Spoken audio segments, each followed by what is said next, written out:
আসসালামু আলাইকুম। এক বুক হাহাকার আর দুশ্চিন্তা নিয়ে আজ আপনাদের সামনে দাঁড়িয়েছি। এই দেশে বর্তমানে জনস্বাস্থ্যের এক চরম ক্রাইসিস বা সংকট চলছে। বিশেষ করে হামের মতো একটি প্রতিরোধযোগ্য রোগ এখন আমাদের শিশুদের জন্য প্রাণঘাতী হয়ে দাঁড়িয়েছে। আপনারা কি জানেন, গত 15ই মার্চ থেকে 17ই মে পর্যন্ত সরকারি হিসেবেই হামের উপসর্গে প্রায় 460 জন শিশু প্রাণ হারিয়েছে। আক্রান্তের সংখ্যা 65,000 ছাড়িয়ে গেছে। আমাদের গ্রাম থেকে শহর সব জায়গার চিত্রই আজ বড় বেদনার।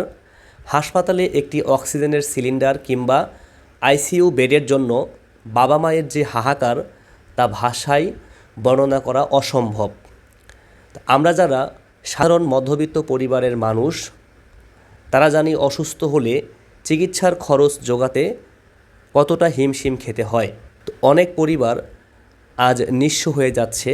তো এখন প্রশ্ন হলো, যে রোগটি আমাদের দেশ থেকে প্রায় নির্মূল হয়ে গিয়েছিল তা কেন আবার এমন ভয়াবহভাবে ফিরে এলো?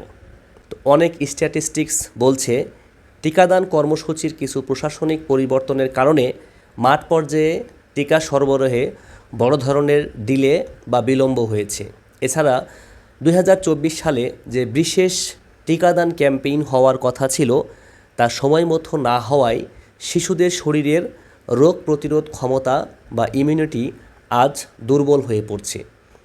এই পরিস্থিতিতে আমাদের বিনীত অনুরোধ, সরকার যেন জনস্বাস্থ্যের একটি ইমার্জেন্সি হিসেবে বিবেচনা করে উপজেলা ও জেলা পর্যায়ে আইসোলেশন সেন্টার তৈরি করা এবং বিনামূল্যে পর্যাপ্ত অক্সিজেন ও ঔষধের সরবরাহ নিশ্চিত করা এখন সময়ের দাবি।